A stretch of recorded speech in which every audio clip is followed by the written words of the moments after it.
ಆಗಿದ್ದಾರೆ ಎನ್ನ ಕಾರಣಕ್ಕೋಸ್ಕರ ಆಕೆ ಆಸ್ಪತ್ರೆಯ ಎದುರುಗಡೆ ಇರುವಂತಹ ಮರಕ್ಕೆ ನೇಣು ಹಾಕೊಂಡು ಸತ್ತೋಗಿದ್ದಾರೆ.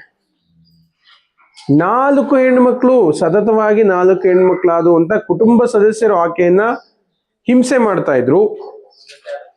ಮತ್ತೆ ಇಡೀ ಊರಿನಲ್ಲಿ 2 ಹೆಣ್ಮಕ್ಳಿದ್ರೇನೆ ಅವ್ರಿಗೇನು ಕುಟುಂಬದ ವಾರಸದಾರರಿಲ್ಲ, 2 ಎಣ್ಣೆ ಆಗ್ಬಿಟ್ಟು ಅಂತ ಜರಿತಿರ್ತಾರೆ.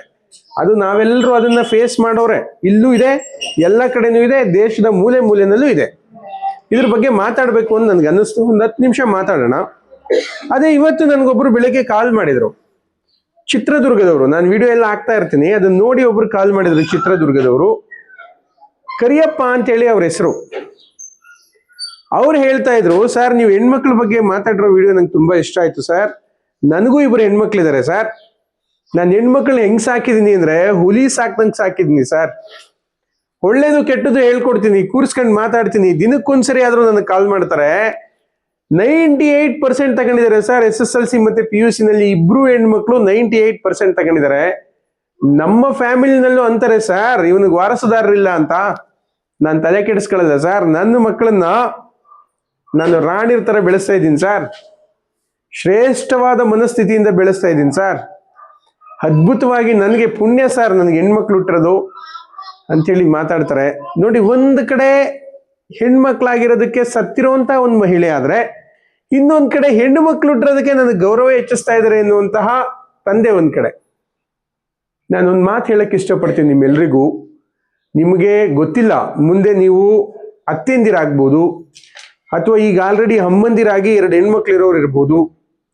ಅವರೆಲ್ರಿಗೂ ನಾನು ಹೇಳಕ್ ಒಂದು ಇಷ್ಟಪಡ್ತೀನಿ, ಹೆಣ್ಣು ಸಮಾಜದ ಶಾಪ ಅಲ್ಲ, ಆಕೆ ಸಮಾಜದ ವರ.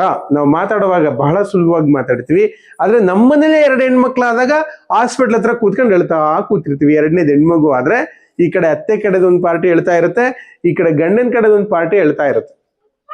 ನಾನು ಹೇಳೋದು ಒಂದೇ, ಬರೀ ಗಂಡು ಮಕ್ಳಿಗೆ ಮಾತ್ರನೇ ತಂದೆ ತಾಯಿ ಸಾಕುವಂತಹ ಒಂದು ಜವಾಬ್ದಾರಿ ಇರುತ್ತಾ, ತಗೋತಾರ? ಎಷ್ಟು ಜನ ಗಂಡು ಮಕ್ಳು ನಿಮ್ಮೂರಲ್ಲಿ ನೋಡಿ ತಂದೆ ತಾಯಿಯ ಸಾಕುವ ಅಥವಾ ನೋಡಿಕೊಳ್ಳುವ ಜವಾಬ್ದಾರಿಯನ್ನು ತಗೊಂಡಿದ್ದಾರೆ? ಎಷ್ಟೋ ಜನ ಆಸ್ತಿಗೋಸ್ಕರ ತಂದೆ ತಾಯಿನ ಕೊಲ್ತಾ ಇದಾರಲ್ಲಪ್ಪ ಗಂಡು ಮಕ್ಳು. ಎಷ್ಟೋ ಜನ ತಂದೆ ತಾಯಿಯರನ್ನ ವೃದ್ಧಾಶ್ರಮದಲ್ಲಿ ಬಿಟ್ಟಿದಾರಲ್ಲ. ಎಷ್ಟೋ ಜನ ಪ್ರೀತಿಯಿಂದ ಗಂಡು ಮಗ ಅಂತ ಸಾಕಿರ್ತಾರೆ, ದೊಡ್ಡವರಾದಾಗ ಮನೆಯಿಂದ ಹೊರಗೆ ಅವ್ರಿಗೊಂದು ಊಟ ಹಾಕ್ತಿರೋದಿಲ್ವಲ್ಲ. ಅಂಥವ್ರನ್ನ ನೋಡಿದ್ರೆ ಅನ್ಸುತ್ತೆ ಹೆಣ್ಣು ಮಕ್ಕಳು ಈ ಒಂದು ಪ್ರಮಾಣವನ್ನು ಮಾಡಿರೋದು ಕಡಿಮೆ ಅಂತ. ಇರ್ಬೋದು, ಇಲ್ಲ ನಾನು ಹೆಣ್ಮಕ್ಳೇನು ತುಂಬಾ ತಂದೆ ತಾಯಿನ ಪ್ರೀತಿ ಮಾಡ್ತಾರೆ ಅಂತ ಹೇಳಕ್ಕಾಗಲ್ಲ. ಆದ್ರೆ ತಂದೆ ತಾಯಿಯನ್ನ ಪ್ರೀತಿಸುವ ಪಾಲು ಹೆಣ್ಣು ಮಕ್ಕಳದೇ ಜಾಸ್ತಿ ಇರುತ್ತೆ, ಗಂಡು ಮಕ್ಕಳದು ಕಡಿಮೆ ಇರುತ್ತೆ. ಸೊ ಹಾಗಾಗಿ ಹೆಣ್ಣಾಯ್ತು ಅಂತ ನೊಂದ್ಕೊಳ್ಳೋದು ಬೇಡ, ಅದಕ್ಕೆ ಬಹಳ ಸಂಕಟ ಪಡೋದು ಬೇಡ. ಅವಮಾನದ ವಿಚಾರ ಖಂಡಿತವಾಗಿಯೂ ಅಲ್ಲ. ಯಾಕೆ ಅಂತ ಹೇಳಿದ್ರೆ, ಅದೇ ಹೆಣ್ಮಗಳಿಗೆ ನೀವು ಶಿಕ್ಷಣ ಕೊಟ್ರೆ ಇಡೀ ಊರು, ಇಡೀ ಗ್ರಾಮ, ಇಡೀ ತಾಲೂಕು ತಿರುಗಿ ನೋಡುವಂತಹ ಒಂದು ಸಾಧನೆಯನ್ನ, ಇಡೀ ದೇಶ ತಿರುಗಿ ನೋಡುವಂತಹ ಸಾಧನೆಯನ್ನ ಖಂಡಿತವಾಗಿಯೂ ಮಾಡ್ತಾರೆ ಅನ್ನೋದಕ್ಕೆ KR ನಗರದಲ್ಲಿ ಈಗ ಪತ್ರಿಕೆಲ್ಲ ನೋಡ್ತಾ ಇದ್ರಿ, ಒಬ್ಬ ಕಾಲಿಲ್ಲದ ಹೆಣ್ಣು ಮಗಳು, ಅಂಗವಿಕಲ ಹೆಣ್ಣು ಮಗಳು ಶಿಲ್ಪಾ K ಶೈಲಾ ಅನ್ನುವಂತಹ ಹೆಣ್ಣು ಮಗಳು ಗುಂಡು ಎಸೆತದಲ್ಲಿ ಕಂಚಿನ ಪದಕವನ್ನು ತಂದುಕೊಡ್ತಾರೆ ತಮ್ಮ 36ನೇ ವಯಸ್ಸಿನಲ್ಲಿ. ಇವತ್ತು ಪ್ರಧಾನಮಂತ್ರಿ ಮೋದಿ ಅವರನ್ನು ಮಾತಾಡಿಸ್ತಾರೆ, ರಾಷ್ಟ್ರಪತಿಗಳವರನ್ನ ಕರೆದು ಮಾತಾಡಿಸ್ತಿದ್ದಾರೆ. ಪ್ರತಿಯೊಂದು ರಾಜಕಾರಣಿಗಳು ಅವ್ರ ಮನೆಗೆ ಹೋಗಿ ಮುಖ್ಯಮಂತ್ರಿನೂ ಮಾತಾಡಿಸ್ತಿದ್ದಾರೆ, ಗೃಹ ಸಚಿವ ಪರಮೇಶ್ವರ್ ಅವರು ಮಾತಾಡಿಸ್ತಿದ್ದಾರೆ. ಹೋಗಿ ಅವ್ರ ಮನೆಗೆ ದುಡ್ಡು ಕಾಸು ಕೊಟ್ಟು ಸನ್ಮಾನ ಮಾಡಿ ಬರ್ತಾ ಇದ್ದಾರೆ. ಆಕೆಗೆ ಇವತ್ತು ಇಡೀ ದೇಶ ಕೊಂಡಾಡುವಂತಹ ಒಬ್ಬ ಹೆಣ್ಮಗಳಾಗಿದ್ದಾಳೆ. ಆಕೆ ಅಂಗವಿಕಲೆ ಆದ್ರೂ ಸಹ ಸಾಧನೆ ಮಾಡಲ್ಲ. ಸೊ ಮುಖ್ಯವಾಗಿ ಬೇಕಿರೋದೇನು ಅಂದ್ರೆ, ಸಾಧಿಸುವಂತಹ ಕಿಚ್ಚು ಎದೆಯೊಳಗಡೆ ತುಂಬಿಸ್ಬೇಕು ನೀವು ಮಕ್ಕಳಿಗಷ್ಟೇ. ನೀನ್ ಹೆಣ್ಣಾದೆ ಅಂತ ಪ್ರತಿ ಕ್ಷಣನೂ ಅವಮಾನ ಮಾಡೋದು, ನಿನ್ನಿಂದ ಏನು ಪ್ರಯೋಜನ ಇಲ್ಲ ಅನ್ನೋದು, ನೀನು ತೊಳೆಯಕ್ ಬೆಳಗಕ್ಕೆ ಲಾಯಕು ಅನ್ನೋದು, ನೀನು ಅಡುಗೆ ಮನೆಗೆ ಲಾಯಕು ಅನ್ನೋದು, ನಿನ್ನನ್ನು ಬೇಗ ಮದುವೆ ಮಾಡಿ ಕಳಿಸಿದ್ರೆ ಸಾಕು ಅನ್ನೋದು, ತೊಲಗೋಗ್ಬಿಡು ನೀನು ಹೆಣ್ಮಗಳು ಅನ್ನೋದು, ಈ ತರ ಆಕೆಯನ್ನ ಮಾನಸಿಕವಾಗಿ ಕುಗ್ಗಿಸಿದಾಗ ಆಕೆ ಸಾಧನೆ ಮಾಡಕ್ಕಾಗಲ್ಲ. ಆದ್ರೆ ಆಕೆಗೆ ನಿನ್ ಕೈಯಲ್ಲೂ ಸಾಧ್ಯ, ನೀನು ಅದ್ಭುತವನ್ನ ಸಾಧಿಸ್ತೀಯ ಮಗ, ನಾನು ನಿನ್ ಜೊತೆ ಇರ್ತೀನಿ, ಹೆಣ್ಣು ಅಂತ ನಾನು ನಿನ್ನ ಅವಮಾನ ಮಾಡಲ್ಲ, ನಿನ್ನನ್ನೂ ಅದೇ ಗರ್ಭದಲ್ಲಿ ಎತ್ತಿದೀನಿ, ಒಂದು ಗಂಡು ಮಗನೂ ಅದೇ ಗರ್ಭದಲ್ಲಿ ಎತ್ತಿದೀನಿ, ನೀನು ಅದ್ಭುತವಾದ ಸಾಧನೆ ಮಾಡ್ತೀಯ ಅಂತ ನೀವು ಒಂದು ಹೆಣ್ಣಿಗೆ ಏನಾದ್ರೂ ಭರವಸೆ ಕೊಟ್ಟು ಆಕೆಗೆ ಪ್ರೀತಿ ಕೊಟ್ಟಿದ್ದೆ ಆದ್ರೆ ಆಕೆನೇ ಅದ್ಭುತವನ್ನ ಸಾಧಿಸ್ತಾಳೆ. ನೀವು ತಲೆ ಎತ್ತಿ ಓಡಾಡೋ ತರ ಮಾಡ್ತಾಳೆ. ಧೈರ್ಯವಾಗಿ ಹೆಣ್ಣು ಮಕ್ಕಳು ಎತ್ತಿರುವಂತಹ ತಂದೆ ತಾಯಿಗಳಿಗೆ ನಾನು ಈ ಮೂಲಕ, ಈ ವಿಡಿಯೋ ಮೂಲಕ ಹೇಳಲಿಕ್ಕೆ ಇಷ್ಟಪಡ್ತೀನಿ, ಮತ್ತೆ ಈ ಸಭೆಯ ಮೂಲಕ ಹೇಳಲಿಕ್ಕೆ ಇಷ್ಟಪಡ್ತೀನಿ. ನೀವು ಧೈರ್ಯವಾಗಿ ಎದೆ ಎತ್ಕೊಂಡು ನೀವು ನಡೆದಾಡುವಂತಹ ಒಂದು ವಾತಾವರಣ ಖಂಡಿತವಾಗಿಯೂ ನಿಮ್ಮ ಮಕ್ಕಳು ಸೃಷ್ಟಿ ಮಾಡ್ತಾರೆ ಅಂತ ಹೇಳಕ್ ಬಯಸ್ತೀನಿ. ಸೊ ನನ್ಗೆ ತುಂಬಾ ನೋವಾಯ್ತು. ಆ ಹೆಣ್ಮಗಳು ಸತ್ತಿದ್ದು, 4 ಹೆಣ್ಮಕ್ಳಾಗಿದ್ದಾರೆ ಅಂತ ಸತ್ತಿದ್ದು ತುಂಬಾ ನೋವಾಯ್ತು. ಆಕೆ ಸಾವಿನ ಹಿಂದೆ ಆ ಕುಟುಂಬಸ್ಥರು ಕೊಡ್ತಿದ್ದಂತಹ ಚಿತ್ರಹಿಂಸೆಗಳು, ಸಮಾಜ ಆಕೆ ನಡೆಸ್ಕೊತಿದ್ದಂತಹ ರೀತಿ ಕಾರಣ. ಯಾಕಿದೆಲ್ಲ ಕಾರಣ ಅಂತ ಹೇಳಿದ್ರೆ ನಮ್ಗೆಲ್ಲ ಶಿಕ್ಷಣ ತುಂಬಾ ಕಡಿಮೆ ಪ್ರಮಾಣದಲ್ಲಿದೆ. ನಾವು ಇವತ್ತಿನ ವಿಷಯನೇ ಶಿಕ್ಷಣ. ಯಾಕೆ ಶಿಕ್ಷಣ ನಮಗೆ ಮುಖ್ಯವಾಗಿ ಬೇಕು ಅಂತ ಹೇಳಿದ್ರೆ, ಶಿಕ್ಷಣ ಅನ್ನೋದು ಒಂದು ಹೆಣ್ಣಿಗೆ ಬದುಕುವಂತಹ ತಾಕತ್ತನ್ನ ಕಲಿಸುತ್ತೆ, ಜೀವನ ಮಾಡುವಂತಹ ತಾಕತ್ತನ್ನ ಕಲಿಸುತ್ತೆ. ಅದೇ ಈಗ ನೀವು ಇಲ್ಲಿ ಕೂತಿದ್ದೀರಲ್ಲ, ನೀವೆಲ್ಲರೂ ಮಹಾನ್ ತಾಯಿಯರು, ನೀವೆಲ್ಲ ನಿಮ್ ಬಗ್ಗೆ ಎಲ್ಲ ತುಂಬಾ ಗೌರವ ಇದೆ, ತುಂಬಾ ಪ್ರೀತಿ ಇದೆ. ಆದ್ರೆ ನಿಮ್ಮಲ್ಲಿ ಕೆಲವರು ಎಜುಕೇಶನ್ ಮಾಡಿರೋರು ಇದ್ದೀರಾ, ಕೆಲವರು ಮಾಡದಿರೋರು ಇದ್ದೀರಾ. ಎಜುಕೇಶನ್ ಮಾಡಿರೋರು ಮನಸ್ಥಿತಿ ಹೆಂಗಿರುತ್ತೆ ಅಂದ್ರೆ, ನಾನು ಎಲ್ಲಾದ್ರೂ ಜೀವನ ಮಾಡ್ತೀನಪ್ಪ, ಬದುಕು ನಂದು, ನಾನ್ ಜೀವನ ಮಾಡಿ ತೋರಿಸ್ತೀನಿ ಅನ್ನೋ ತರ ಇರುತ್ತೆ. ಅದೇ ಎಜುಕೇಶನ್ ಮಾಡದಿರೋರು ಗಂಡ ಏನ್ ಹಿಂಸೆ ಕೊಟ್ರು ಪರವಾಗಿಲ್ಲ, ಮನೆ ಬಿಟ್ಟು ಹೊರಗಡೆ ಬರಕ್ಕೆ ಅವ್ರಿಗೆ ಕಷ್ಟ ಆಗುತ್ತೆ. ಯಾಕೆ ಕಷ್ಟ ಆಗುತ್ತೆ ಅಂತ ಹೇಳಿದ್ರೆ, ಅವರಿಗೆ ಹೊರಗಡೆ ಬಂದು ಜೀವನ ಮಾಡುವಂತಹ ಒಂದು ಧೈರ್ಯ ಇರೋದಿಲ್ಲ. ಯಾಕೆ ಧೈರ್ಯ ಇರೋದಿಲ್ಲ ಅಂದ್ರೆ, ಅವರು ಓದಿಲ್ಲ. ನಾನು ಓದಿಲ್ಲ, ಬರೆದಿಲ್ಲ, ಕೂಲಿ ಕಂಬಳ ಮಾಡ್ಕೊಂಡು ನನ್ನ ಮಕ್ಕಳು ಸಾಕೈತದ, ಆಗಲ್ಲಪ್ಪ ಅಂತ ಯೋಚನೆ ಮಾಡ್ತಾರೆ. ಅದೇ ಓದಿರುವಂತಹ ಹೆಣ್ಮಗ್ಳಾದ್ರೆ, ನನ್ನ ಗಂಡನ್ನೂ ಸಮೇತ ನನ್ನ ಇಡೀ ಕುಟುಂಬವನ್ನ ನಾನೇ ಜವಾಬ್ದಾರಿಯಿಂದ ನೋಡ್ಕೋತೀನಿ ಅಂತ. ಈಗ ಮೇಡಮ್ ನೋಡಿ, ಯಾವುದೋ ಊರು ಅವ್ರದ್ದು ಎಲ್ಲಿಗೋ ಟ್ರಾನ್ಸ್ಫರ್ ಮಾಡ್ತಾರೆ ಸರಿತಾ ಮೇಡಮ್ನ. ಎಲ್ಲಿಗೋ ಟ್ರಾನ್ಸ್ಫರ್ ಮಾಡಿದ್ರು ಅವ್ರು ಜೀವನ ಮಾಡ್ತೀನಿ ನಾನು ಅನ್ನುವಂತ ಮನಸ್ಥಿತಿಯಿಂದ ಇಡೀ ಕುಟುಂಬವನ್ನ ಪ್ರತಿ 5 ವರ್ಷಕ್ಕೊಂದ್ಸರಿ ಅವರು ಶಿಫ್ಟ್ ಮಾಡ್ಬೇಕಲ್ಲ ಬೇರೆ ಬೇರೆ ಊರಿಗೆ. ಮಕ್ಳನ್ನ ಶಿಫ್ಟ್ ಮಾಡ್ಬೇಕು, ಸ್ಕೂಲಿಂದ ಅವ್ರ ಫ್ಯಾಮಿಲಿ ಶಿಫ್ಟ್ ಆಗ್ಬೇಕು. ಎಲ್ಲೋ ಹುಟ್ಟಿ ಎಲ್ಲೋ ಬಂದು ಕೆಲಸ ಮಾಡಿ ನಿಮ್ಮನ್ನೆಲ್ಲರನ್ನು ಸಹೋದರಿಯರ ತರ ನೋಡ್ತಾ, ನಿಮ್ ಜೊತೆ ಎಲ್ಲ ಹೊಂದಾಣಿಕೆ ಮಾಡ್ಕೋತಾ, ಎಷ್ಟು ಊರು, ಎಷ್ಟು ಮಹಿಳೆ, ಎಷ್ಟು ಜನರ ಜೊತೆ ಅವ್ರ ಸಂಪರ್ಕ ಮಾಡ್ಬೇಕಾಗತ್ತೆ. ಅದು ಯಾಕೆ ಅದು ಕಾರಣ ಆಗುತ್ತೆ ಅಂತ ಹೇಳಿದ್ರೆ, ಶಿಕ್ಷಣ ಅದನ್ನೆಲ್ಲ ಕೊಡುತ್ತೆ, ಧೈರ್ಯ ಕೊಡುತ್ತೆ ಶಿಕ್ಷಣ. ಆ ಶಿಕ್ಷಣವನ್ನ ನೀವು ಮಕ್ಕಳಿಗೆ ಖಂಡಿತವಾಗಿಯೂ ಹೆಣ್ಮಕ್ಳಾಗ್ಬೋದು ಗಂಡು ಮಕ್ಳಾಗ್ಬೋದು ಕಲಿಸ್ತಾ ಹೋಗ್ರಿ.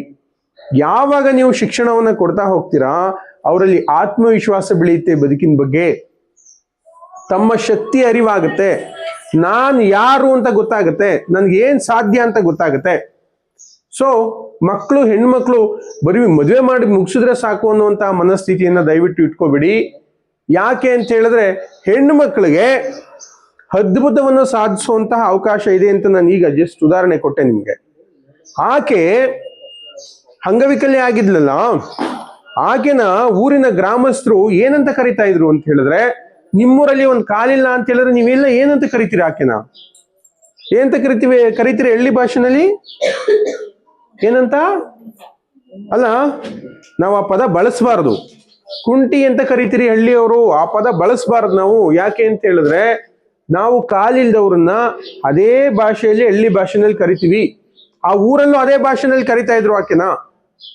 ಕೆಲವರು, ಎಲ್ಲರೂ ಅಂತ ನಾನು ಹೇಳಲ್ಲ, ಕೆಲವರು ಕರಿತಾ ಇದ್ರು. ನಾನು ಅದೇ ಊರಿನ ಒಬ್ಬ ವ್ಯಕ್ತಿಗೆ, ನಾನು ಎಲ್ಲ ಕಡೆ ಹೇಳ್ತಾ ಬಂದಿದ್ದೀನಿ, ಅದೇ ಊರಿನ ಒಬ್ಬ ವ್ಯಕ್ತಿಗೆ ಒಂದ್ಸರಿ ಫೋನ್ ಮಾಡಿ ಆಕೆ ಬಗ್ಗೆ ವಿಚಾರಿಸಿದೆ.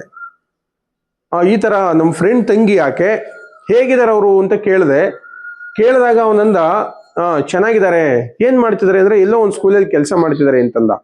ಹೌದಾ, ಮದುವೆ ಆಯ್ತಾ ಆಕೆದು ಅಂತ ಕೇಳಿದೆ ನಾನು. ನೋಡಿ, ಈ ಮಾತನ್ನ ಅರ್ಥ ಮಾಡ್ಕೊಳ್ಳಿ ಕ್ಲಿಯರ್ ಆಗಿ. ಆಕೆದು ಮದುವೆ ಆಯ್ತಾ ಅಂತ ಕೇಳಿದಾಗ ಅವನಂದ, ಆ ಕುಂಟಿನ ಯಾರು ಮದುವೆ ಆಗ್ತಾರೆ? ನೋಡಿ, ಒಬ್ಬ ಹೆಣ್ಣು ಮಗಳಿಗೆ ಕಾಲಿಲ್ಲ ಅಂದ್ರೆ ಆಕೆನ ಯಾರು ಮದುವೆ ಆಗ್ತಾರೆ ಅಂತ ಯೋಚನೆ ಮಾಡ್ತೀವಿ ನಾವು. ಆಕೆ ಜೀವನ ಮುಗ್ದೋಯ್ತು ಅಂತ ಯೋಚನೆ ಮಾಡ್ತೀವಿ. ಆದ್ರೆ ಆಕೆ ಇವತ್ತು ಸಾಧನೆ ಮಾಡಿದಾಳಲ್ಲ, ಆಕೆ ಮದುವೆ ಆಗಕ್ಕಿರ್ಲಿ, ಆಕೆಗೆ ಸನ್ಮಾನ ಮಾಡಕ್ಕೆ, ಆಕೆ ಜೊತೆ ಫೋಟೋ ತೆಗೆಸ್ಕೊಳ್ಳಕ್ಕೆ ಕ್ಯೂ ನಿಂತ್ಕೋಬೇಕು. ಮಹಾನ್ ಸಾಧಕಿ ಆಗ್ಬಿಟ್ಲು ಆಕೆ. ಸೊ ಹಾಗಾಗಿ ನೀವು ಹೆಣ್ಣು ಮಕ್ಕಳನ್ನ ಕುಗ್ಸೋಂಥ ಕೆಲಸ ದಯವಿಟ್ಟು ಮಾಡಬೇಡಿ. ಅವ್ರನ್ನ ಮೇಲೆತ್ತೋ ಕೆಲಸ ಮಾಡಿ. ಜೊತೆಗೆ ಓದಿಸಿ ಬೇಗ ಮದುವೆ ಮಾಡ್ಬೇಕಪ್ಪ, ಹೆಂಗೋ ಮದುವೆ ಮಾಡೋಳಲ್ವಾ, ಸಾಕು ಇಷ್ಟು ಓದಿರೋದು ಅಂತ ಯೋಚನೆ ಮಾಡಬಾರ್ದು.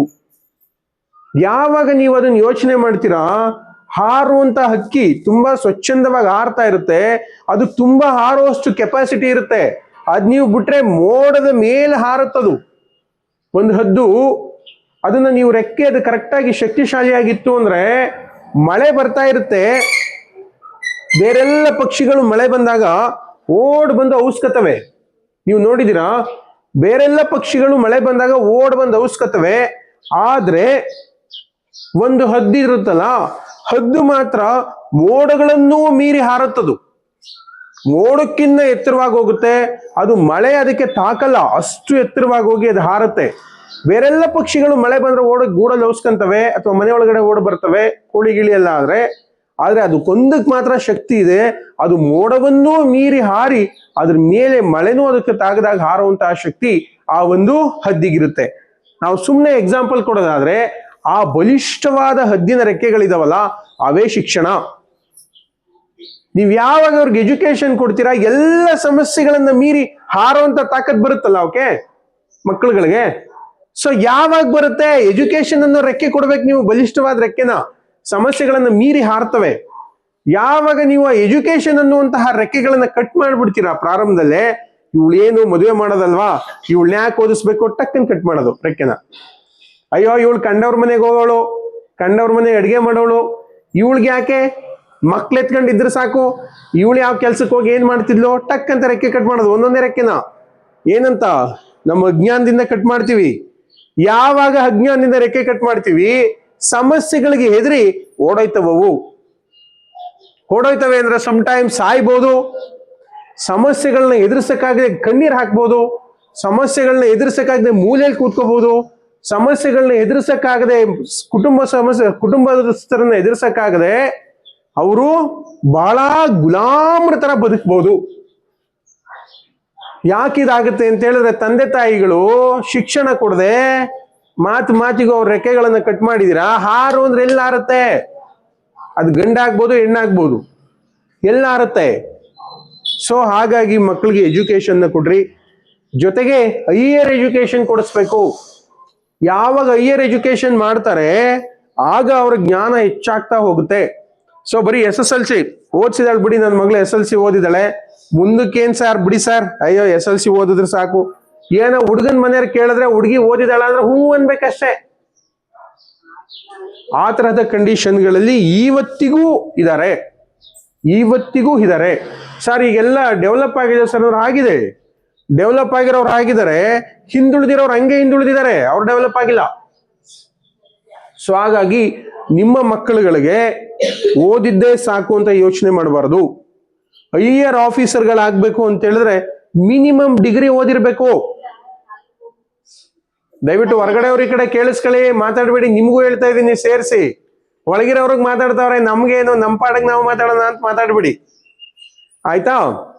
ಜೊತೆಗೆ ಸುಮ್ಮನೆ ಒಂದು ಹೆಣ್ಮಗಳ ಕತೆ ಹೇಳ್ತೀನಿ. ಶಿಕ್ಷಣ ಒಬ್ಬ ಮಕ್ಕಳುಗಳನ್ನ ಯಾವ ಲೆವೆಲ್ ಕರ್ಕೊಂಡು ಹೋಗಿ ಬಿಡುತ್ತೆ ಅನ್ನೋದಕ್ಕೆ ಒಂದು ಸಣ್ಣ ಕತೆ ಅಲ್ಲ, ಇದು ನಿಜ ಜೀವನದಲ್ಲಿ ನಡೆದಂತಹ ಒಂದು ಘಟನೆ. ಓಕೆನಾ?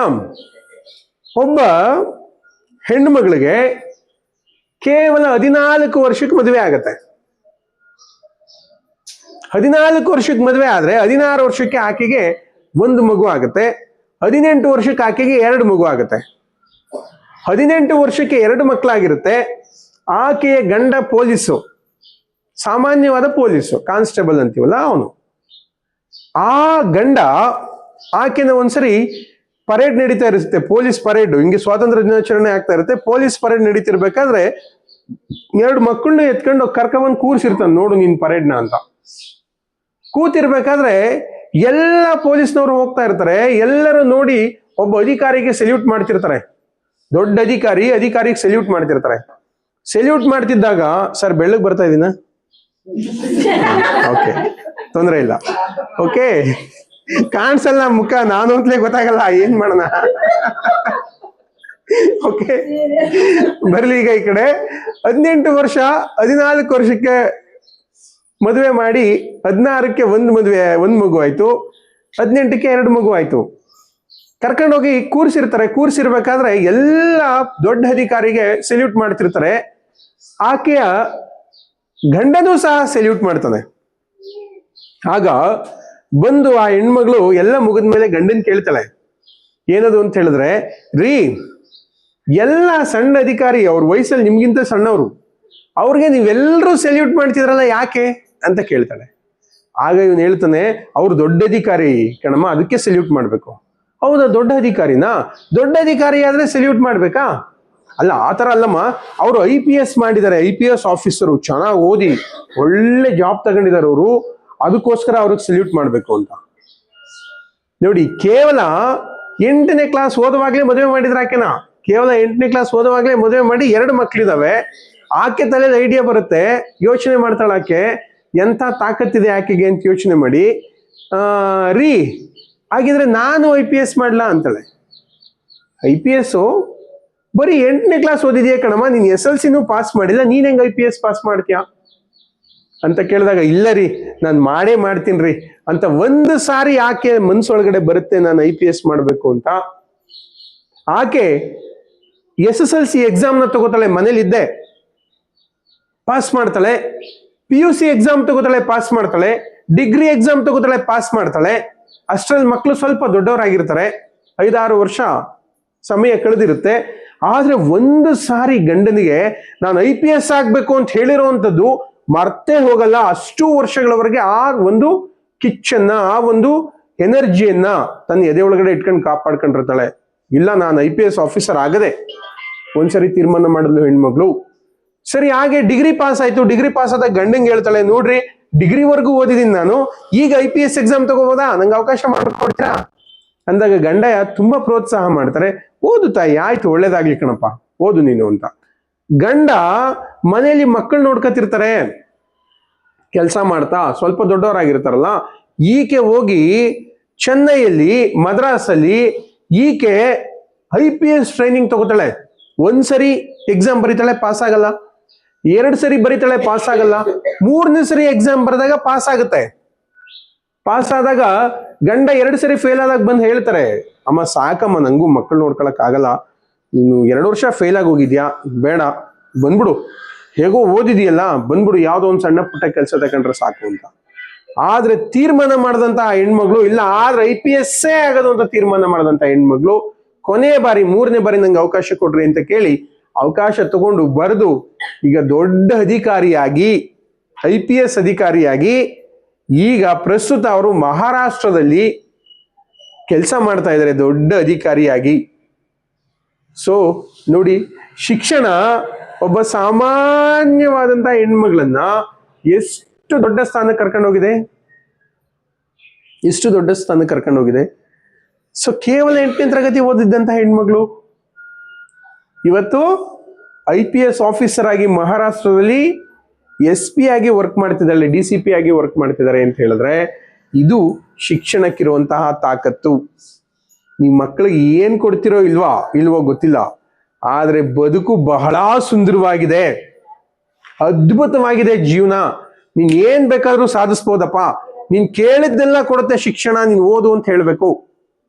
ನೀವೆಲ್ಲ ಹೇಳ್ತಿರ್ತೀರ ಮಕ್ಕಳಿಗೆ, ಏನಂತ ಹೇಳ್ತಿರ್ತೀರ ಗೊತ್ತಾ? ಅವ ಜೀವನ ಕಷ್ಟಕನವ, ಅಯ್ಯೋ ನಾನು ಒಳಬಾಳತ್ತಿರೋದೇ ಸಾಕು, ಯಾರಿಗ್ ಬೇಕವ ಈ ಹಣೆ ಬರ, ತರಿಕೆ ಮಕ್ಕಳಂತೆ, ಮರಿಯಂತೆ, ಗಂಡ ಅಂತೆ, ಸಂಸಾರ ಅಂತೆ, ತಲೆ ಕೆಟ್ಟೋಗಿ ಎತ್ಲಿಗಾರ ಹೋಗ್ಬಿಡ್ಬೇಕು ಅನ್ಸ್ತದ ನನಗೆ. ಈ ಸಾಲ, ಈ ಸಂಘ, ಧರ್ಮಸ್ಥಳದವ್ರು ಕಟ್ಟಿ ಅಂತಾರೆ, ಇನ್ನೊಂದು ಯಾವ್ದೋ ಬೆಲ್ ಸ್ಟಾರ್ನವ್ರು ಕಟ್ಟಿ ಅಂತಾರೆ, LNT ಅವ್ರು ಕಟ್ಟಿ ಅಂತಾರೆ. ಯಪ್ಪ, ಜೀವನ ಸಾಕಾಗಿ ಹೋಗ್ಬಿಟ್ಟೈತ್ ಕಣಪ್ಪ, ಏನ್ ವಾರ ಕಣ್ಮುಚ್ಚಿ ಬಿಟ್ರೆ ಬರ್ತದೆ. ನೀವು ಮಾತಾಡ್ತಿರ್ತೀರಿ ಸಾಮಾನ್ಯವಾಗಿ, ಈ ಮಾತುಗಳನ್ನ ಕೇಳದಂತ ನಿಮ್ ಮಗಳಿಗೂ ಅನ್ಸುತ್ತೆ ಜೀವನ ಕಷ್ಟ. ನಿಮ್ ಮಗಳು ನಿಮ್ಮಂಗೇ ಬದುಕ್ತಲಾಗ ಜೀವನ ಕಷ್ಟ ಅಂದ್ರೆ. ಸೊ ಆತ ಹೇಳ್ಬೋದಿತ್ತಲ್ಲ, ಪೊಲೀಸ್ ಅಧಿಕಾರಿ ಆಗಿದ್ದಂತಹ, ಬರೀ ಸಾಮಾನ್ಯ ಕಾನ್ಸ್ಟೇಬಲ್ ಆಗಿದ್ದಂತಹ ವ್ಯಕ್ತಿ, 8ನೇ ಕ್ಲಾಸ್ ಪಾಸ್ ಆಗಿಲ್ಲ, ನಿನ್ ಮುಖಕ್ಕೆ IPS ಆಫೀಸರ್, ಓಹೋ ನಿನ್ ಮುಖ ನೋಡ್ಕೊಂಡಿದ್ಯಾ ಕನ್ನಡಿಲಿ, ಮರ್ಯಾದಿಂದ 2 ಮಕ್ಕಳು ಚೆನ್ನಾಗಿ ಬೆಳೆಸು. ನೀನು ಬೆಳಗ್ಗೆದ್ದು ನನ್ ಚಾಕ್ರಿ ಮಾಡೋದೇ ಬೇಕು, ನಿನಗೆ ಚಾಕ್ರಿ ಮಾಡ್ಬೇಕು ನೀನು ಅದಕ್ಕೆ ಲಾಯಕು.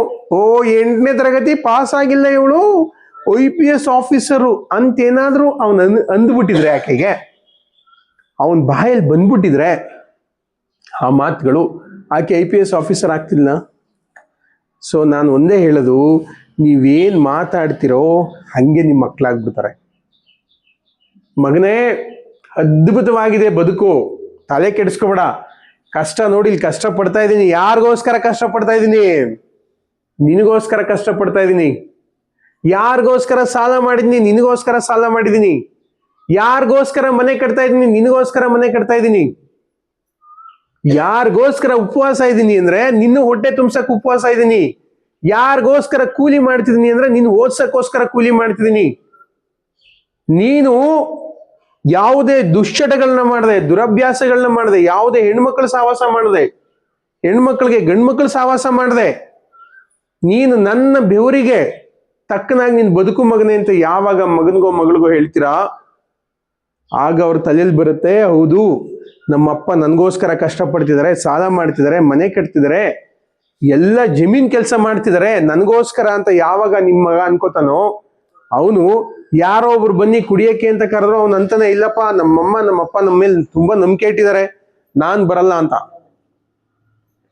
ಸುಮ್ಮನೆ ನಿಮ್ಗೊಂದು ಎಕ್ಸಾಂಪಲ್ ಕೊಡ್ತೀನಿ, ಕ್ಲಿಯರ್ ಆಗಿ ಅರ್ಥ ಮಾಡ್ಕೊಳ್ಳಿ.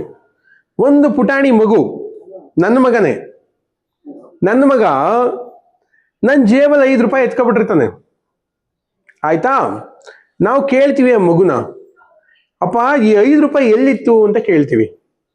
ಕೇಳಿದಾಗ ಅವನೇನಂತಾನೆ, ಎಲ್ಲೋ ಸಿಕ್ತು, ಅಲ್ಲಿ ಬಿದ್ದಿತ್ತು ಕಣ್ಪಪ್ಪ ಅಂತಾನೆ.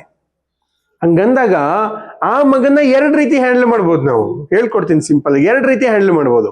ಮೊದಲನೇದು, ಆಹಾ ನನ್ನ ಮಗನೇ, ಸುಳ್ಳು ಸುಳ್ಳು, ಥೂತ್ ನಿನ್ ಜನ್ಮ, ಬರೀ ಸುಳ್ಳೆ ಆಗೋಯ್ತಲ್ಲ ನೀನು ಅನ್ಬೋದು. ಇದು ಮೊದಲನೇ ಆಪ್ಷನ್ ಅಲ್ವಾ? ಬರೀ ಸುಳ್ಳೆ, ಮಾತೆತ್ತು ಸುಳ್ಳೆ, ನೋಡ್ರಿ ಇಲ್ಲಿ ಬರೀ ಸುಳ್ಳೆ ಹೇಳ್ತಾನ ಕಣೆ ನಿನ್ ಮಗ ಅಂತ ನಾನು ನನ್ನ ಹೆಂಡತಿಗೆ ಹೇಳ್ಬೋದು.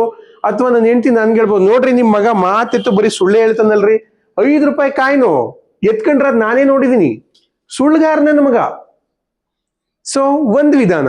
ಎರಡನೇ ವಿಧಾನ, ಅದೇ ಮಗುಗೆ, ನನ್ ಮಗ ಯಾವತ್ತೂ ಸುಳ್ಳು ಹೇಳಲ್ಲ ಕಂದ, ನಿಜ ಹೇಳು ಕಂದ, ಈ ಕಾಯಿನ್ ಎಲ್ಲಿತ್ತು ಅಂದ್ರೆ ಆ ಮಗು ಏನ್ ಹೇಳುತ್ತೆ, ನನ್ ಮಗ ಸುಳ್ಳೇ ಹೇಳಲ್ಲಪ್ಪ, ನನಗ್ ಬಹಳ ಖುಷಿ ಇದೆ ಬಾಕಂದ ಅಂತ ಒಂದ್ಸರಿ ತಲೆ ನೀವ್ರಿಸಿ, ಈ 5 ರೂಪಾಯಿ ಕಾಯಿನ್ ಎಲ್ಲಿತ್ತು ಅಂದಾಗ ನಿಮ್ ಮಗ ನಿಜ ಹೇಳ್ತಾನ ಸುಳ್ಳು ಹೇಳ್ತಾನ? ನಿಜ ಹೇಳ್ತಾನೆ. ಮೊದಲನೇ ಸರಿ ನೀವೇ ಸುಳ್ಳು ಸುಳ್ಳು ಸುಳ್ಳು ಅಂದಾಗ ಅಲ್ವಾ, ನಿಮ್ ಮಗನ ನೀವ್ ಏನ್ ಮಾಡ್ಬೇಕು ಅಂತ ನಿಮ್ ಕೈಲೇ ಇದೆಯಲ್ಲ. ಸೊ ದಯವಿಟ್ಟು ನಿಮ್ ಮಗನ ಅಯೋಗ್ಯ ಅನ್ಬೇಡಿ, ಮುಟ್ಟಾಳ ಅನ್ಬೇಡಿ. ನಿಮ್ ಮಗಳನ್ನೂ ಅಷ್ಟೇ, ನಿನ್ ಕೈಲಿ ಆಗಲ್ಲ, ನೀನ್ ದಡ್ಡ, ನೀನ್ ಮೂರ್ಖ, ಶತದಡ್ಡ ಅಂತ ಹೇಳೋದು, ಇದೆಲ್ಲ ನಾವು ಮಾರಲ್ ಎಜುಕೇಶನ್ ಅಂತ ಕರಿತೀವಿ. ಸೊ ಯಾವಾಗ ನಾವು ಮಕ್ಳಿಗಂತ ಹೇಳ್ತಾ ಹೋಗ್ತೀವಿ, ಅವರು ಅದೇ ಆಗ್ತಾರೆ. ಒಬ್ಬ ಅಯೋಗ್ಯ ಅಂತ ನಿಮ್ ಮಗನ್ ನೀವು ಕರೆದ್ರೆ ಅವನ ಅಯೋಗ್ಯನೇ ಆಗ್ತಾನೆ. ನಂಬ್ರಿ, ನಿಮ್ಮ ಮಕ್ಳಲ್ಲ ಅವರು, ನಂಬ್ರಿ. ನೀವ್ ಯಾವಾಗ ಮಕ್ಕಳನ್ನ ನಂಬ್ತೀರಾ, ನಂಬಿಕೆ ಉಳಿಸ್ಕೋಬೇಕು ಅಂತ ಯೋಚನೆ ಮಾಡ್ತಾರ ಅವರು. ನೀವ್ ಯಾವಾಗ ನಂಬಲ್ಲ, ಬುಡ್ಲಾ ನೀನ್ ನೋಡಿದೀನಿ ಬುಡ್ಲಾ, ನೀನ್ ಹಿಂಗೆ, ಯಾವ ಕಾರಣಕ್ಕೂ ನಿಮ್ಮ ಅಪ್ಪನೂ ಹಿಂಗೆ ಆಡ್ತಿದ್ದ, ನೀನು ಹಿಂಗೆ ನೋಡಿದೀನಿ, ಓಹೋ ಗೊತ್ತು ಗೊತ್ತು ಗೊತ್ತು, ಅವನ್ ಏನೋ ಒಂದ್ ಹೇಳ್ತಿರ್ತಾನೆ, ಬರೀ ಮಾತಿತ್ತು ಸುಳ್ಳು, ಓಹೋ ಗೊತ್ತು ಕಣಪ್ಪ, ನಿಮ್ಮ ಅಪ್ಪನು ಹಿಂಗೆ ಸುಳ್ಳು ಹೇಳೋದು ಅಂದ್ರೆ ಅವನೇನ್ ಮಾಡ್ತಾನೆ, ಮತ್ತೆ ಸುಳ್ಳೆ ಅಭ್ಯಾಸ ಮಾಡ್ತಾನೆ. ಸೊ ನಾವೇನ್ ಮಾಡ್ಬೇಕು, ಆ ಮಕ್ಕಳಿಗೆ ಹಿಂಗೆ ಹೇಳ್ಬಾರ್ದು. ಈಗ ಮಗ ಸುಳ್ಳುಗಾರ ಆದ, ಮಗ ಏನು ಸೋಂಬೇರಿ ಆದ, ಮಗನಿಗೆ ಜವಾಬ್ದಾರಿ ಇಲ್ಲ, ಯಾರು ಹೇಳ್ಕೊಟ್ಟಿದ್ನೆಲ್ಲ ನೀವೇ ಜವಾಬ್ದಾರಿ ತಗೊಳ್ಳೋದಿಲ್ಲ ನೀನು. ಯಾರು ಹೆಂಗಾರ ಸಾಯ್ಲಿ, ನೀವೇನು ಬರೀ ಎಲ್ಲ ಪ್ರಶ್ನೆಗಳು, ನೀವು ಹಿಂಗ್ ಮಾಡಿ ಅಂತ ಹೇಳಲ್ಲ. ನೋಡಿಲಿ ಹೊಲ್ತವು ಹುಲ್ ಕುಯ್ಯೋದಿಲ್ಲ, ಹುಲ್ ಕುಯ್ಕಬತ್ತಿ ಇಲ್ವೋ ಹೇಳ, ಕೂದಿಯೋ ಇಲ್ವೋ ಹುಲ್ಲ? ನೋಡಿ ಕ್ವಶನ್ನು, ಹುಲ್ ಕೂದಿಯೋ ಇಲ್ವೋ ಹೇಳು ಅಂತ ಕ್ವಶನ್ನು. ನೀನು ಭಂಗ ಮಾಡಿಯೋ ಇಲ್ವೋ ಕ್ವಶನ್ನು. ನೀನ್ ನೀರ್ ತುಂಬಿಸಿಯೋ ಇಲ್ವೋ, ನೀನ್ ನೀರ್ ಹಾಯಿಸಿಯೋ ಇಲ್ವೋ, ಬರೀ ಕ್ವಶನ್ನು. ಕ್ವಶನ್ ಮಾಡೋ ಬದಲು, ಮಗನೇ ಹುಲ್ ಕುಯ್ಕೊಂಡ್ ಬಾ, ನೀರ್ ತುಂಬಿಸು, ಮನೆ ಭಂಗ ಮಾಡು, ಮನೆ ಕೆಲಸ ಮಾಡು, ಕಾಲೇಜ್ ಓದಿ ಇಲ್ವೋ ಹೇಳು ಅನ್ನೋದು. ಬೆಳಿಗ್ಗೆ ಮಲಗಿರ್ತಾನೆ ಇನ್ನು ಮಗ, ಪ್ರಶ್ನೆ ಏನು, ಕಾಲೇಜ್ ಓದಿ ಇಲ್ವೋ ಹೇಳು. ಇದು ಪ್ರಶ್ನೆ ಮಾಡಿದಾಗ ಏನಾಗುತ್ತೆ, ಅವನಿಗೆ ಆಪ್ಷನ್ ನೀವೇ ಕೊಡ್ತಾ ಇದ್ದೀರಿ, ಓದಿಯೋ ಇಲ್ವೋ ಹೇಳು ಅಂದ್ರೆ ಹೋಗಲ್ಲ ಅಂತ ಮಲಿಕತ್ತಾನೆ. ಮಗನೇ ಎದೇಳೋ ಕಾಲೇಜ್ಗೆ ಹೋಗು ಅಂದ್ರೆ ಅಲ್ವಾ. ನಾವು ಕಮಾಂಡ್ ಮಾಡೋದ್ ಬೇರೆ, ಅಥವಾ ಸಜೆಷನ್ ಕೊಡೋದ್ ಬೇರೆ, ಅಥವಾ ಕ್ವಶನ್ ಮಾಡೋದ್ ಬೇರೆ. ಸೊ ನೀವ್ ಯಾವಾಗ್ಲೂ ಪಾಸಿಟಿವ್ ಆಗಿ ಮಕ್ಳನ್ನ ಮಾತಾಡ್ಸೋದ್ ಕಲೀರಿ. ಆಗ ಅವುಗಳಿಗೆ ಅನ್ಸುತ್ತೆ, ಹೌದಪ್ಪ ನನ್ನ ನಂಬ್ತಾರೆ. ಸೊ ನನ್ ಮಗ ಎದ್ದು ಕಾಲೇಜ್ಗೆ ಹೋಗ್ತಾನೀಗ, ನನಗ್ ಗೊತ್ತು ಅವ್ನು ತುಂಬ ಹೊತ್ತು ಮಲಗಲ್ಲ, ಎದೇಳ್ಕನ್ನ ಕಾಲೇಜ್ಗೆ ಹೋಗಪ್ಪ, ಹಿಂಗೆ ಹೇಳ್ಬೇಕು. ನಾವು ಓದಿ ಇಲ್ವಲ್ಲ ಕಾಲೇಜ್ಗೆ, ಆಳ್ ಬಿದ್ದು ಹೋಯ್ತಿದೀನಿ ನೀನು, ನನಗ್ ಗೊತ್ತು. ನಿನ್ ಯಾವ್ದೇ ಕಾರಣಕ್ಕೂ ಉದ್ಧಾರ ಆಗೋದಿಲ್ಲ. ಹಿಂಗ್ ಮನಿ ಕಂಡ್ರು ಉದ್ಧಾರ ಆದಾರ ನೋಡಿ. ಎರಡು ತರ ಇದೆ ಅಲ್ಲ. ಸೊ ಎರಡು ತರ ಇದೆ ಆಯ್ತಾ. ಹಿಂಗೂ ಹೇಳ್ಬೋದು, ನೀವ್ ಹಿಂಗೂ ಹೇಳ್ಬೋದು. ನೀವ್ ಯಾವ ಆಪ್ಷನ್ ತಗತೀರಿ? ಜಾಸ್ತಿ ಮಾತಾಡ್ತೀರಿ, ಸ್ಟ್ರೈನ್ ಐತ್ರಿ, ಕೋಪ ಮಾಡ್ಕತ್ತೀರಿ, ಎರಡನೇ ಆಪ್ಷನ್ ತಗತೀರಿ.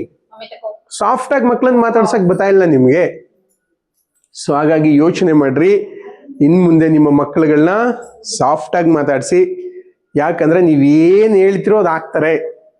ಯಾಕಂದ್ರೆ ಒಬ್ಬ ತಾಯಿನೇ ಒಬ್ಬ ಮಗನನ್ನ ಮಹಾನ್ ಸಾಮ್ರಾಜ್ಯವನ್ನು ಆಳುವಂತಹ ಒಬ್ಬ ಶಿವಾಜಿಯಾಗಿ ಕನ್ವರ್ಟ್ ಮಾಡಿದ್ದು.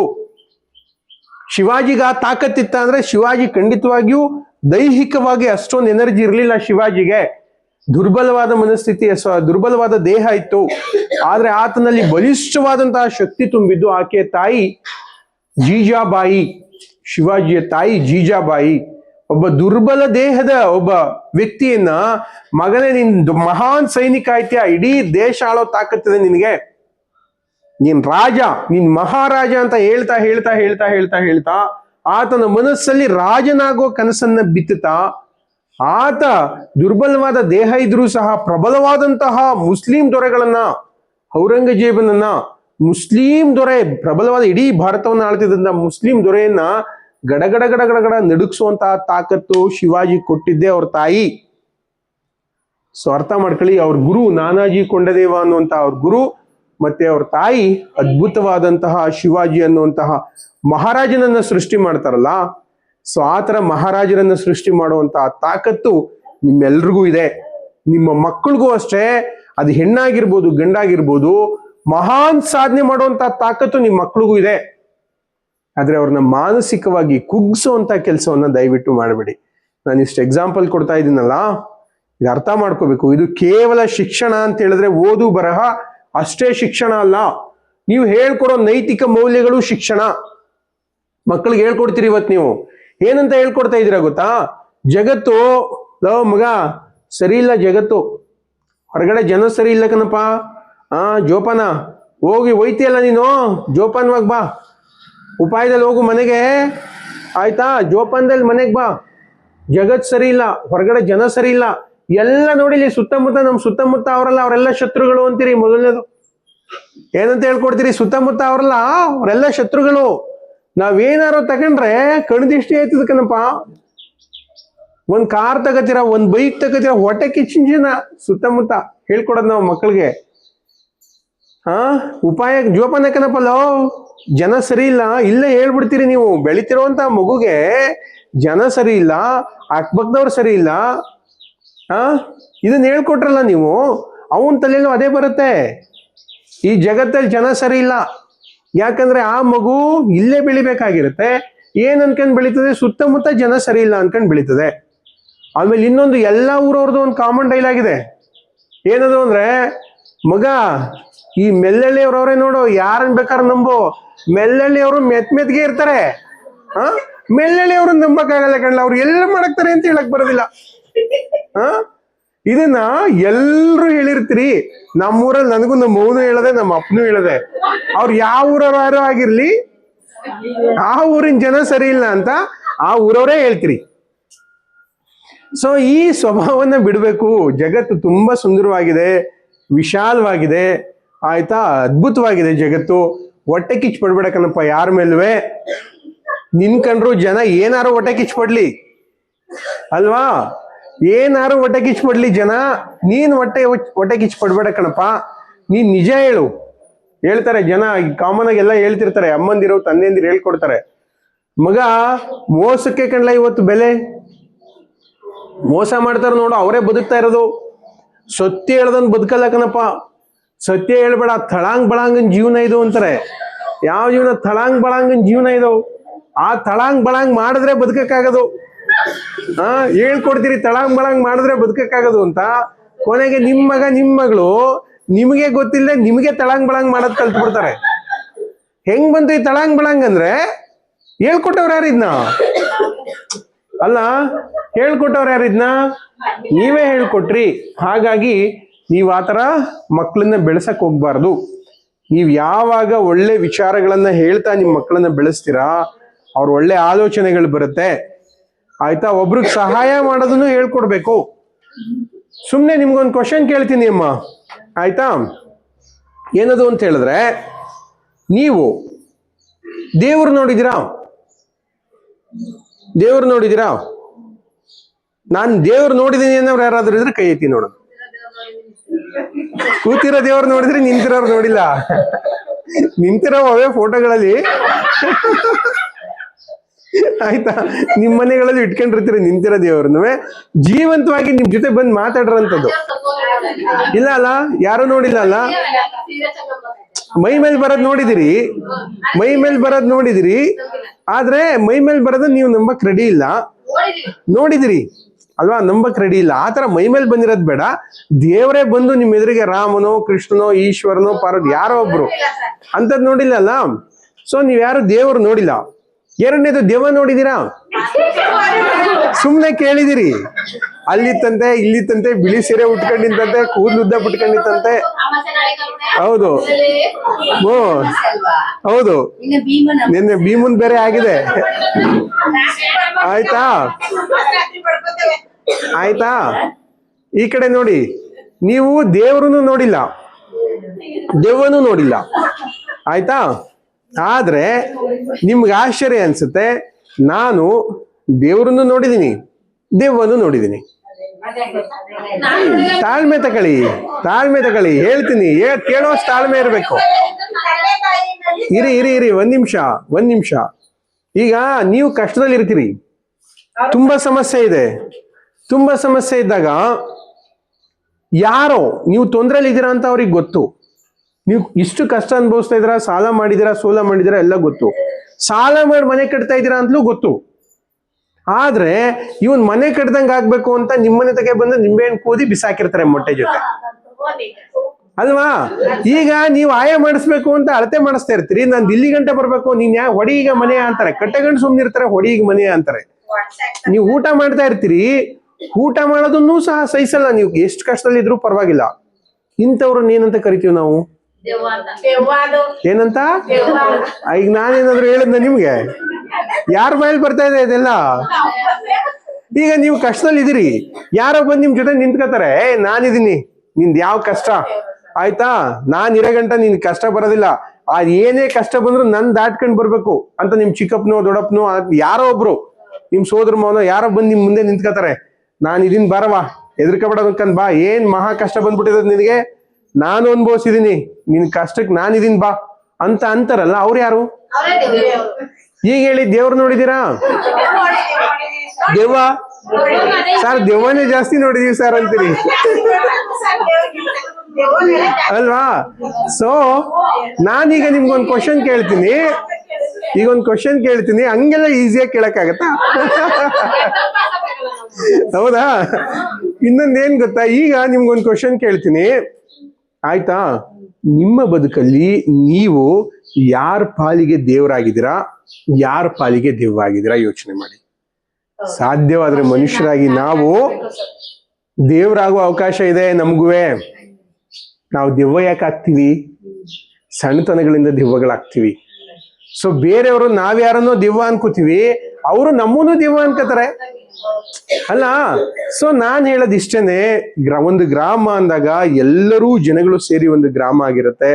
ನಿಮ್ ಮಕ್ಳಿಗೂ ಅದನ್ನೇ ಹೇಳ್ಕೊಡಿ, ಅವ್ರ ಪಾಲಿಗೆ ದೇವ್ರಾಗ್ಬೇಕು ಅಂತ ಹೇಳ್ಕೊಡಿ ಯಾರದಾದ್ರೂ ಪಾಲಿಗೆ, ಆಯ್ತಾ? ಅವಾಗ ಆತನಿಗೆ ನೀವು ಒಂದ್ಸರಿ ದೇವ್ರಾಗ್ಬೇಕು, ಒಳ್ಳೇದ್ ಮಾಡ್ಬೇಕು ಅಂತ ನೀವು ಅನ್ಕೊಳ್ಳಿ, ಭಗವಂತ ನಿಮ್ಗೆ ನಾನಾ ಕಡೆಯಿಂದ ಒಳ್ಳೇದ್ ಮಾಡ್ತಾನೆ. ನೀವು ನಂಬಲ್ಲ. ನೀವೇನ್ ಅನ್ಕೋತೀರಿ, ನಿಮಗೆ 4 ಕಾಲು ಬೇಟೆ ಕೊಡೋ ದೇವ್ರೇ ದೇವ್ರು ಅಂತ, 2 ಕಾಲು ಬೇಟೆ ಕೊಡೋ ದೇವ್ರೇ ದೇವ್ರು ಅಂತ. ನೀವೇನ್ ಮಾಡ್ಬೇಕು, ಅದ್ ಮಾತಾಡ್ಲಿ ಬಿಡ್ಲಿ, ಕಾಯಿ ಹೊಡಿಬೇಕು, ಗಂಧದ ಕಡ್ಡಿ ಹಚ್ಬೇಕು, ವಾರ ಮಾಡ್ಬೇಕು, ಅದು ಮಾತ್ರ ದೇವ್ರು ಅನ್ಕೋತೀರಿ. ಆದ್ರೆ ನಿಜವಾದ ದೇವ್ರು ನಮ್ಮೊಳಗೆ ಇದ್ದಾನೆ. ನಾವೊಬ್ಬರನ್ನ ಪ್ರೀತಿಸಿದ್ರೆ ದೇವ್ರು, ಒಬ್ಬರನ್ನ ಗೌರವಿಸಿದ್ರೆ ದೇವ್ರು. ಸೊ ಈ ಗುಣಗಳನ್ನ ನೀವು ಯಾವಾಗ ಬೆಳೆಸ್ಕೋತೀರಾ? ನನಗ್ ಗೊತ್ತಿಲ್ಲ, ನಾನೇನ್ ಮಹಾನ್ ಎಲ್ಲ ತಿಳ್ಕೊಬಿಟ್ಟಿದ್ದೀನಿ, ಬಂದು ನಿಮಗ್ ಮಾತಾಡ್ತಿದ್ದೀನಿ ಅಲ್ಲ. ನಾನು ಪ್ರತಿ ಮಾತಾಡೋವಾಗ್ಲೂ ನನ್ನ ಮಾತುಗಳು ಧರ್ಮಸ್ಥಳ ಸಂಸ್ಥೆಯಲ್ಲಿ ನಾನು ಮಾತಾಡುವಾಗಿರ್ಬೋದು, ಎಲ್ಲಾದ್ರೂ ಮಾತಾಡುವಾಗಿರ್ಬೋದು, ಆ ಮಂಜುನಾಥ ಸ್ವಾಮಿ ಅಥವಾ ಅಣ್ಣಪ್ಪ ಸ್ವಾಮಿ ಅಥವಾ ಈ ಪೂಜ್ಯರು ಅಥವಾ ಯಾವುದೋ ಒಂದು ದೇವರು ಭಗವಂತ ನನ್ನ ಮುಖಾಂತರ ಮಾತಾಡಿಸ್ತಿದ್ದಾನಷ್ಟೆ. ನನಗೆ ಎಲ್ಲ ಗೊತ್ತಿದೆ, ನಾನೇ ಎಲ್ಲ ಅಂತ ಅನ್ಕೊಂಡ್ರೆ ಭಗವಂತ ಏನ್ ಮಾಡ್ತಾನೆ, ನನಗೆ ಸಪೋರ್ಟ್ ಮಾಡಲ್ಲ. ನೀನೇ ಮಾಡ್ತೀಯಪ್ಪ, ಎಲ್ಲಿಗಂಡ್ ಮಾಡ್ತೀಯ ಮಾಡು ಅಂತ ಸುಮ್ಮನೆ ಆಯ್ತಾನೆ. ಬಟ್ ಭಗವಂತ ನೀನೇ ಎಲ್ಲ ಅಂತಂದಾಗ ನಮ್ಮನ್ನ ಕರ್ಕೊಂಡೋಗಿ ನಿಲ್ಸೋ ದಾರಿನೇ ಬೇರೆ. ಎಲ್ಲೋ ಕರ್ಕೊಂಡೋಗಿ ಎತ್ತರವಾದ ಪ್ರದೇಶಕ್ಕೆ ನಮ್ಮನ್ನ ನಿಲ್ಲಿಸ್ತಾನೆ, ನಮ್ಗೊಂದು ಸ್ಥಾನವನ್ನು ಕೊಡ್ತಾನೆ. ನೀವೆಲ್ಲರೂ ಭಗವಂತನ ನಂಬ್ರಿ. ನಿಮ್ಮ ಮಕ್ಕಳಿಗೆ ಮುಖ್ಯವಾಗಿ ಒಳ್ಳೆ ವಿಚಾರಗಳನ್ನು ಹೇಳ್ಕೊಡ್ರಿ. ಒಬ್ಬರನ್ನ ಇಷ್ಟಪಡೋದನ್ನ, ಪ್ರೀತಿ ಮಾಡೋದನ್ನ ಹೇಳ್ಕೊಡ್ರಿ. ನಿಮ್ಮ ಮಗ ದೊಡ್ಡ ಅಧಿಕಾರಿ ಆಗ್ತಾನೆ, ನೀವಿಲ್ಲಿ ಒಬ್ಬರನ್ನ ಪ್ರೀತಿ ಮಾಡೋದು ಹೇಳ್ಕೊಡ್ಲಿಲ್ಲ ಅಂದ್ರೆ ಅವನೊಬ್ಬ ರೈತ ಕಷ್ಟಪಟ್ಟು 1,000 ದುಡಿಬೇಕು ಅಂದ್ರೆ ನೀವೆಲ್ಲಮ್ಮ ಹೊಗೆ ಸೊಪ್ಪು ಬರಕ್ ಮುಂಚೆ, ಹೊಗೆ ಸೊಪ್ಪು ಬಂದ್ಮೇಲೆ ಬಿಡಿ ಒಂದ್ ದಿನಕ್ಕೆ 1,000 ಕೊಡ್ತಾ ಇದಾರೆ ಅನ್ನೋ ನನಗ್ ಗೊತ್ತಿಲ್ಲ. ಹೊಗೆ ಸೊಪ್ಪು ಬರಕ್ಕಿಂತ ಮುಂಚೆ ಇನ್ನೊಬ್ಬರ ಮನೇಲಿ ಕೂಲಿ ಮಾಡ್ತಿದ್ರಲ್ಲ, ಆಗ 1,000 ದುಡಿಬೇಕು ಅಂದ್ರೆ ಎಷ್ಟು ದಿನ ಕಷ್ಟಪಡ್ಬೇಕಿತ್ತು ಹೇಳಿ ತಾಯಿ? ನೀವೆಲ್ಲ ಕೂಲಿ ಕೆಲಸ ಮಾಡಿದ್ರೆ ಗೊತ್ತಾಗಿರುತ್ತೆ. ಕೂಲಿ ಕೆಲಸ ಮಾಡಿದ್ರೆ ಗೊತ್ತಾಗಿರುತ್ತೆ. ಒಂದಿನ ಕೇವಲ 100 ರೂಪಾಯಿ 200 ರೂಪಾಯಿಗೆ ಇಡೀ ದಿನ ಬೆಳಗ್ಗೆ ಸಂಜೆವರೆಗೆ ಕೆಲಸ ಮಾಡ್ಬೇಕಿರುತ್ತೆ. ನಿಮ್ಗೆ ಜಮೀನ್ಗಳಿದಾವೆ, ನಿಮಗೆ ಗೊತ್ತಿರಲ್ಲ. ಸರ್ ನಾವ್ ಯಾರ ಮನ್ಗೂ ಕೂಲಿಗೆ ಹೋಗಲ್ಲ ಸರ್ ಅಂತೀರಿ, ಯಾಕೆ? ಜಮೀನ್ ಇದಾವೆ. ಜಮೀನ್ ಇಲ್ದಿರೋರು ಕೂಲಿ ಮಾಡ್ತಾರಲ್ಲ, ಮಕ್ಳು ಸಾಕ್ಬೇಕು ಅಂದ್ರೆ ಒಂದು ದಿನಕ್ಕೆ ಇಡೀ ದಿನ ಬೆಳಗ್ಗೆ ಸಂಜೆವರೆಗೆ ಕೆಲಸ ಮಾಡಿದ್ರು 100 ರೂಪಾಯಿ ಸಿಗುತ್ತೆ. 1,000 ದುಡಿಬೇಕು ಅಂತಂದ್ರೆ ಆಕೆಗೆ ದಿನನೂ ಕೆಲಸ ಇರಲ್ಲ. 1 ತಿಂಗಳು ಬೇಕಾಗತ್ತೆ 1,000 ಅಥವಾ 2,000 ದುಡಿಬೇಕು ಅಂದ್ರೆ. ನಿಮ್ಮ ಮಗ ಯಾವ್ದೋ ಡಾಕ್ಟರ್ ಆಗ್ತಾನೆ, ಯಾವ್ದೋ ಇಂಜಿನಿಯರ್ ಆಗ್ತಾನೆ, ಯಾವ್ದೋ ಸರ್ವೇಯರ್ ಆಗ್ತಾನೆ, ಯಾವ್ದೋ ಇನ್ಸ್ಪೆಕ್ಟರ್ ಆಗ್ತಾನೆ. ಆ ಬಡ ಮಹಿಳೆ ಕಷ್ಟ ಅವನ್ಗೆ ಅರ್ಥ ಆಗಲ್ಲ. ನೀವು ಕಷ್ಟ ಹೇಳ್ಕೊಡ್ಲಿಲ್ಲ ಅಂದ್ರೆ ಅವನಂತಾನೆ ನಿಮ್ ಕೇಸ್ ಬಗೆಹರಿಸ್ಬೇಕು ಅಂದ್ರೆ ನನ್ಗೊಂದ್ 5,000 ಕೊಡು ಅಂತ. 5,000 ದುಡಿಬೇಕಾದ್ರೆ ಬಡ ಹೆಣ್ಮಗಳಿಗೆ ಗಂಡ ಕುಡ್ಕ, ಮಕ್ಳು ಸಾಕ್ಬೇಕು, ಓದಿಸ್ಬೇಕು, ಬರೆಸ್ಬೇಕು, ಜೀವನ ಮಾಡ್ಬೇಕು, ಊಟ ಮಾಡ್ಬೇಕು. 5,000 ಆಕೆ ಹತ್ರ ಕೇಳ್ತಾನಲ್ಲ. ನಿಮ್ ಮಗನೇನ್ ತಿಟ್ಕೊಳ್ಳಿ, ದೊಡ್ಡ ಅಧಿಕಾರಿಯಾಗಿ 5,000 ಕೇಳ್ತಾನೆ. ಸಬಾಸ್ ಮಗನೇ, ಸೂಪರ್ ಕಣ, 5,000 ತಗೋಬಿಟ್ಟೆ ಅಂತ ಕ್ಲಾಪ್ ಹೊಡಿತೀರಾ ಕ್ಲಾಪು? ಬಡವ್ರ ಕಷ್ಟ ಅವ್ನ್ಗೆ ಹೇಳ್ಕೊಡ್ದೇ ಇದ್ರೆ 5,000 ಮುಲಾಜಿಲ್ದಂಗ್ ಕೊಡು ಅಂತಾನೆ. ಆಕೆ 5,000 ದುಡಿಬೇಕು ಅಂತಂದ್ರೆ 2 ತಿಂಗಳು 3 ತಿಂಗಳು ಬೆಳಗ್ಗೆ ಸಂಜೆವರೆಗೆ ಬಿಸಿಲಲ್ಲಿ ಕೂಲಿ ಮಾಡ್ಬೇಕು. ಸೊ ಯಾವಾಗ ನಿಮ್ ಮಗನ್ಗೆ ಮೌಲ್ಯಗಳನ್ನು ಹೇಳ್ಕೊಡ್ತೀರಾ ಆಗಂತಾನೆ ಇನ್ನೊಬ್ರು ದುಡ್ಡು ನನಗ್ ಬೇಡಮ್ಮ, ಒಳ್ಳೇದಾಗ್ಲಿ ತಾಯಿ, ನಿನ್ ಕಷ್ಟ ನಾನು ಬಗೆಹರಿಸ್ತೀನಿ ಅಂತ ಅವ್ರ ಪಾಲಿಗೆ ದೇವರಾಗ್ತಾನೆ ನಿಮ್ ಮಗ. ಸೊ ಹಾಗಾಗಿ ಒಳ್ಳೆ ವಿಚಾರಗಳನ್ನು ಹೇಳ್ಕೊಡಿ, ಒಳ್ಳೆ ಸಂಸ್ಕಾರಗಳನ್ನು ಹೇಳ್ಕೊಡಿ. ಇದೂ ಸಹ ಶಿಕ್ಷಣನೇ. ಹೇಗೆ ಮಾತಾಡಬೇಕು ಅಂತ ಹೇಳ್ಕೊಡಿ. ನನಗೆ ನೀವು ನಂಬಲ್ಲ, ಇನ್ಸ್ಟಾಗ್ರಾಮ್ ಅಲ್ಲಿ ಈಗ ನಾವು ಮಾತಾಡೋದೆಲ್ಲ ಹಾಕ್ತಿರ್ತೀವಿ. ಫೇಸ್ಬುಕ್ ಅಲ್ಲಿ, ಇನ್ಸ್ಟಾಗ್ರಾಮ್ ಅಲ್ಲಿ, ಯೂಟ್ಯೂಬ್ ಅಲ್ಲಿ 1 ಕೋಟಿ ಜನ ನೋಡಿದ್ದಾರೆ ನನ್ನ ವಿಷಯನ. ಎಷ್ಟು ಜನ? 1 ಕೋಟಿ. ಈ ವರ್ಷ ಜನವರಿನಲ್ಲಿ ನಾನು ಅನ್ಕೊಂಡೆ ನಾನು 1 ಲಕ್ಷ ಜನ ಉದ್ದೇಶಿಸಿ ಮಾತಾಡಬೇಕು ಅಂತ. ಧರ್ಮಸ್ಥಳದ ಮಂಜುನಾಥ ಸ್ವಾಮಿ ಕೃಪೆಯಿಂದ ಬರೀ ಸಂಸ್ಥೆ, ನಿಮ್ಮ ಸಂಘಗಳಲ್ಲೇ, ಧರ್ಮಸ್ಥಳ ಸಂಘಗಳಲ್ಲೇ 100 ಕಾರ್ಯಕ್ರಮಗಳನ್ನು ಮಾಡ್ಬಿಟ್ಟೆ ನಾನು. ಆಯ್ತಾ? ಕೇವಲ ಈಗ ಅರ್ಧ ವರ್ಷ ಮುಗ್ದೋಗಿದೆ, ನಡೀತಾ ಇದೆ. ಆಯ್ತಾ? ಇಷ್ಟರಲ್ಲಿ ನಾನು 1 ಕೋಟಿ ಜನರನ್ನ ಬರೀ ಜೂನ್ ತಿಂಗಳಲ್ಲಿ ನನ್ನ ಅಕೌಂಟ್ ಓಪನ್ ಮಾಡಿದ್ದು. 1 ಕೋಟಿ ಜನರನ್ನ ರೀಚ್ ಆಗಿದ್ದೀನಿ ಅಂದ್ರೆ ಅದು ಭಗವಂತನ ಆಶೀರ್ವಾದ, ನಂದೇನು ಇಲ್ಲ. ವಿಷಯ ಒಳ್ಳೇದಿದೆ, ಜನರನ್ನ ತಲುಪ್ತಾ ಇದೆ. ಜನರನ್ನು ತಲುಪ್ತಿರೋದ್ರಿಂದ ನೀವು ಒಳ್ಳೆ ವಿಷಯ ಹೇಳಿದಾಗ ನೀವು ಸಹ ಖುಷಿ ಪಡ್ತೀರಿ. ನಿಮ್ಮ ಬದುಕಲ್ಲಿ ಅಳವಡಿಸ್ಕೋಬೇಕು ಅಂತ ನಿಮಗೂ ಅನ್ಸುತ್ತೆ. ಸೊ ನೀವು ಇನ್ನೊಬ್ರಿಗೆ ಯಾರಿಗೋ ಶೇರ್ ಮಾಡ್ತೀರಿ, ಇದು ಒಳ್ಳೆ ವಿಷಯ, ಅಲ್ಲಿ ನೋಡ್ಲಿ ಇಲ್ಲಿ ನೋಡ್ಲಿ ಅಂತ ಶೇರ್ ಮಾಡ್ತೀರಿ.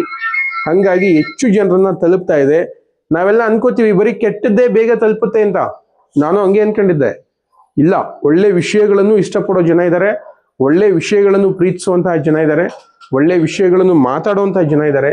ನನಗೆ 11 ಗಂಟೆಗೆ KR ನಗರದಲ್ಲಿ ಮತ್ತೊಂದು ಕಾರ್ಯಕ್ರಮ ಇದೆ. ಹಾಗಾಗಿ ನಾನು ಬಹಳ ಬೇಗ, ಏನೊಂದು 1 ಅವರ್ ಮಾತಾಡಿದ್ರೆ ಹಾಫ್ ಅನ್ ಅವರಾ? ನಾನು ಹಾಫ್ ಅನ್ ಅವರ್ ಎಲ್ಲೂ ಮಾತಾಡಲ್ಲ. ಮಾತಾಡಕ್ ಶುರು ಮಾಡಿದ್ರೆ 1 ಅವರ್ ಆಗುತ್ತೆ.